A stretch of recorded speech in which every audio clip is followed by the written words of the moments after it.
They wanna edit the interviews. They wanna take it to interludes. Cut a whole sentence to interlude. You know that it's fake if it's in the news. So I let it fly when I'm in the booth. The devil alive. What's good, YouTube? It's your boy YME816, and I'm back with another video. It is August 27th, 2020, day one of my journey of taking control of my life. I ain't do no door dashing or anything today. I just got my house together, cleaned up the whole house except for my bedroom. My girl gonna take care of that. She take care of the bedroom. I take care of everything else, so I'm gonna let her worry about that. But I got the house together, smelling nice and good. It's nice and clean in here. And I filled out like 40 applications this morning. I got an interview tomorrow morning or tomorrow afternoon at 1 o'clock. So I'm gonna go out there, see what they talking about, and try to get this I don't know. We gonna see what they talking about. It's a collections job, I guess, or something like that. But I want to address the 2020 NBA bubble. What happened yesterday with everybody postponing games and boycotting. I commend all the players. I commend the coaches. I commend the organizations. I commend the NBA for standing with their players and letting them know that we stand behind y'all. But this is just the beginning. There's a lot more work to be done. These players ain't been in the bubble more than a month, and people still getting blamed by the police. So with that being said, all these messages on the back of these jerseys, all these press conferences where they saying Breonna Taylor name and Elijah McClain, all these people names that got gunned down by the police. None of that is mattering. It seems like none of it is mattering. Everything is falling on deaf ears. So the only way to implement change is to hurt people where they feel it the most, their pockets. So with NBA games not being played last night, the whole world was in uproar. It's just sad to think that black lives are really not valued. With all the stuff that's going on in this world today, all the stuff that happened in Minneapolis and throughout the world this past year, with everybody uprising for George Floyd, why would y'all pull out y'all guns and let off 7 times or more than 7 times at close range? It was more than one officer. One of y'all could have tackled him, tricked him, clipped him, did something to make sure that he didn't get a chance to get back to his car. Why is the first response deadly force? This man clearly ain't got nothing in his hands. He clearly ain't doing nothing besides trying to get back to his car. But y'all shoot him 7 times in his back while his kids are in the car. I done seen plenty of videos of white boys with guns, knives, mad different kind of weapons running towards the police officers, and they don't even shoot the motherfucker. They tase them.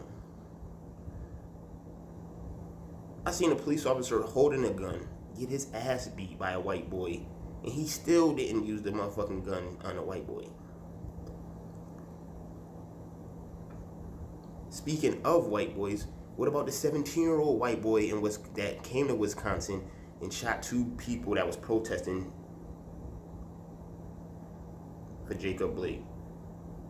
They was protesting for Jacob Blake, and now 2 people dead because they went out there to protest for something they believed in. And no, he didn't get arrested that same night. They let him leave the area, go home, and they got him the next morning.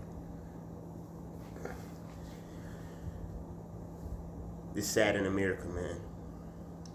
It's sad that our entertainers have to speak up and put their livelihoods at risk in order for people to hear our plight, hear our story.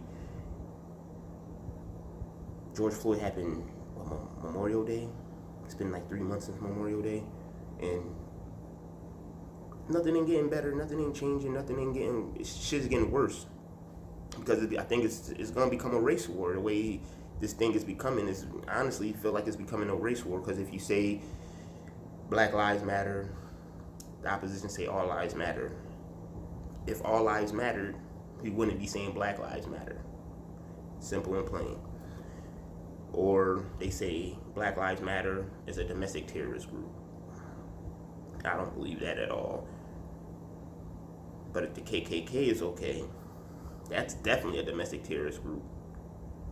But at the end of the day, I think change will come, not in my lifetime. Maybe not my nieces and nephews' lifetime. If I have kids, hopefully I have kids one day within the next 5 or 6 years. Hopefully within my kids' lifetime, or maybe my grandkids' lifetime if my kids have kids. But as of right now, August 27th, 2020, it ain't gonna get no better. These NBA players need to stand up for something more than just one game. Just say F it. Everybody go back home, forget that bubble. All that money they spent on that bubble, forget it. I know you won a championship ring and you want to be able to say you one of the greats or whatever, and this is going to probably be the hardest championship ever in basketball history or NBA history.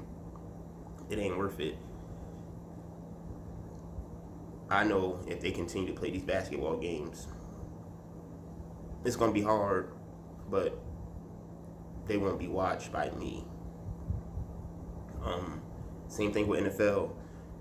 NFL, they dropped the ball a long time ago. They lost me a long time ago. The only reason why I started watching NFL again was because Cat settled for that settlement. And I was like, well, if that's all he wanted, ain't no sense in me sitting here holding the NFL accountable when he settled out of court. But the fact that Roger Goodell even came out and said that he should have listened to Cat years ago, or the NFL never blackballed anybody or never stopped anybody from trying to get him or sign him, that's cap. No pun intended, but that's cap. Big time cap. So, with that being said, Roger Goodell, stop capping.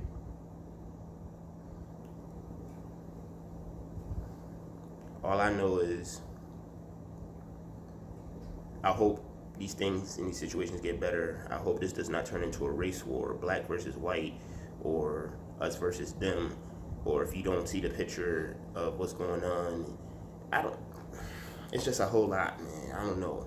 It's just, I feel like this country is becoming more divided every day.